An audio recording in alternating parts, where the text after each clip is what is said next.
Alright, what is going on YouTube? Tom here, heading over to school.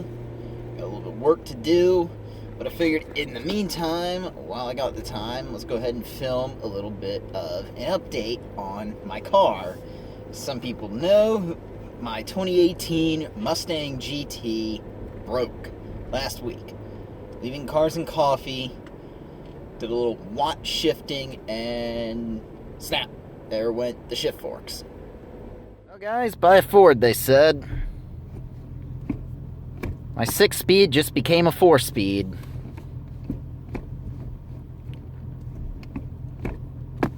Alright, this is not the video I wanted to make. I don't know if y'all are going to be able to see this out there. There's my car. So yes, quick title you're reading, it's not clickbait. I'm at the Ford dealer right now. If y'all didn't catch the live stream, my 3/4 shift fork finally decided to take a dump, and it broke. Fortunately, they also don't take my insurance for a loaner. So much for that idea. So I'm gonna have them give me a shuttle ride home. So it is official, it's gonna be Tacoma content here for a little while. Yes, for those new to the channel, this is my 2018 Mustang GT with the MT82, and is now 4-speed. So, unfortunately, as of right now in this clip in the video, it will not be even probably looked at until Monday. So, unfortunately, this car's probably going to be sitting. Tow truck. At least it didn't come in a tow truck. I had to avoid 3rd and 4th. I kept putting in it, like, nope, that's neutral. So, get you all one good look at it here. I should say, the 3/4 shift fork is really what broke. I'm pretty confident that's what broke. However, it's been at the dealership for the last week, and they actually have yet to even look at my car, possibly just because they only have one transmission guy, and he is apparently just coming back from vacation. As of filming this video, I actually have yet to even hear back from the dealer, so truth be told, I don't know what's going on right now, but that's what I was last told by the dealership when I dropped the car off, and that's what I know now. So, that being said though, I did get a little bit of information relating to that. So my first fear was, well, they're gonna fix it. What if they put the same piece back in? Did they not change it? And of course the second one, well, everyone's saying, well, go ahead and get a shifter, some form of aftermarket shifter to fix it.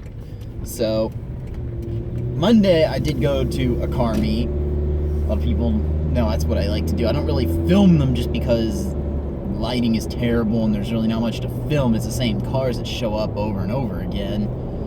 But some people may have heard of a guy. There happens to be another guy out there that's had the same problem by the name of LS Eater. Apparently, someone commented a while ago and said we look like we could be related. Apparently, I look and sound like him, which I don't really see at all, but alright. And some people know he also owns a 2018 Mustang GT. And as it turns out, his car broke the 3/4 shift fork at 7,600 miles, which conveniently is what my car had on it. I mean, gee, apparently I look like the guy, and our cars even broke at the same mileage. Now, some people also might remember his car broke twice, and that's why I was such in fear. Now, I got word from him that, one, before I even asked a single question, he's like, 3.5 weeks. I was like, what? Yeah, that's about the average wait time. He said so many people have asked him recently, so he knows that's how long it takes. And 2, they said the reason it broke twice is the first time they fixed it, they used the identical piece a second time.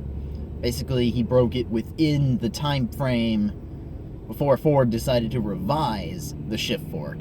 The second time they fixed it, they did use the correct shift fork. So, right there, that's reasoning number 1. It's like, okay, so Ford has in fact finally changed the shift fork. My car having broken, like, now in 2019, I should have the new shift fork put back in when this transmission eventually either gets replaced or rebuilt.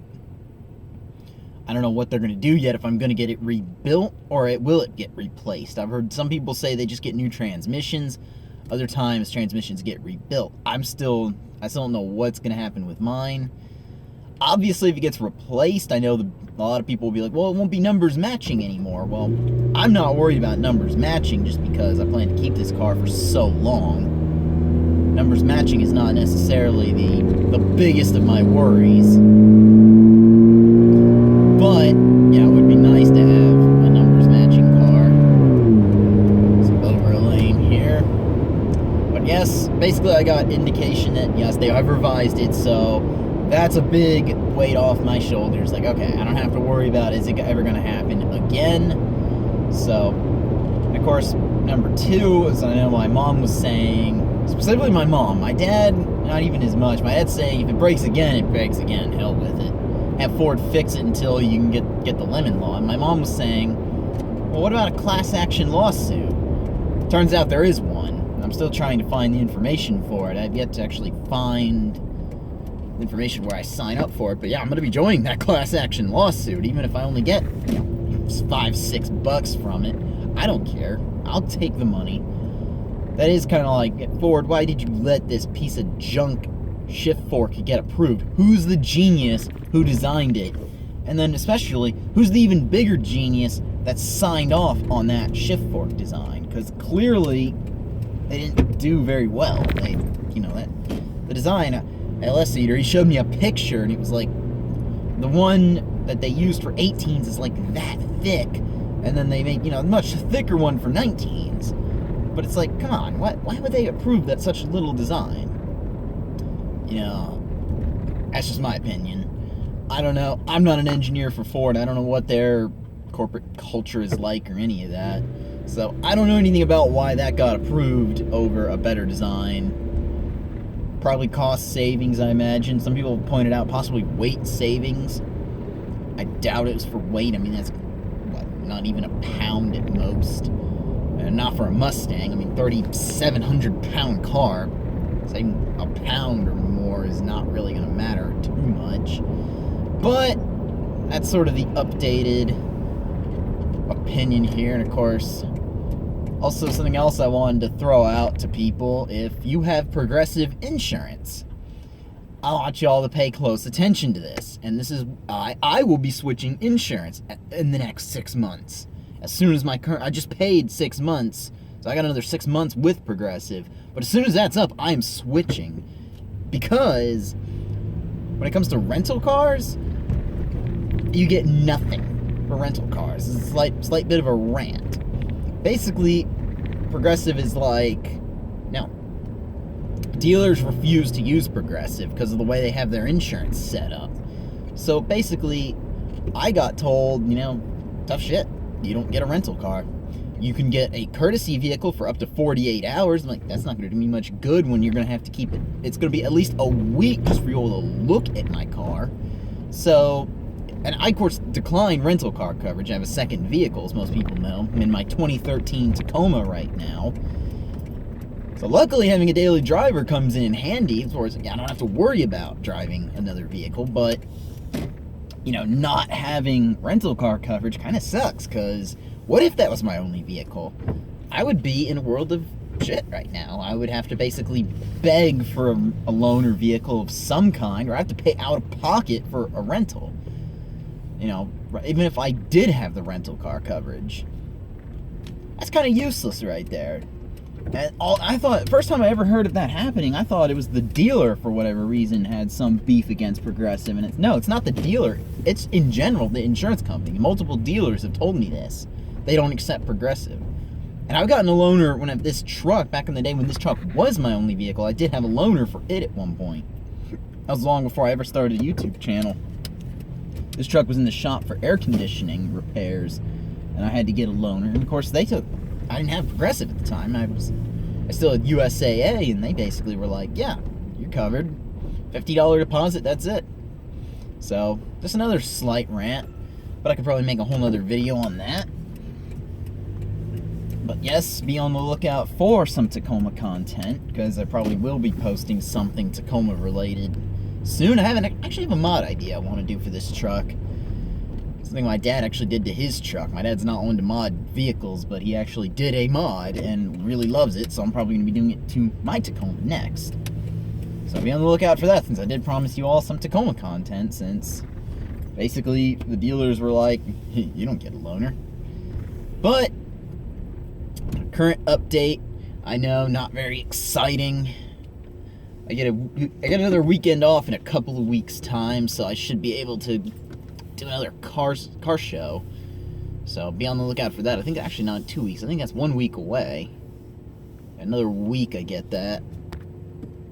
So yeah, be on the lookout for that. I will keep you all informed.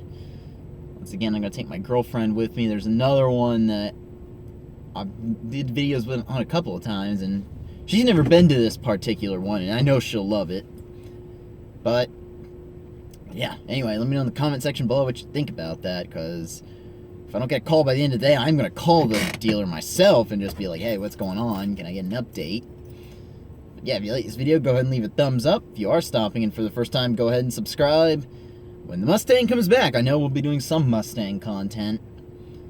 But yeah, definitely I'm thinking I'm going to go ahead and pull the trigger on the MGW shifter as well. That's something else I forgot to mention. Just because a lot of people have been saying to do it, and I did find out some stuff about that. I'll probably put that in another video when I go to order that. It's not cheap, that's why I'm kind of like holding off right now. But yeah. Subscribe, because we got more exciting content coming more than just this. But anyway, take care, have a good day.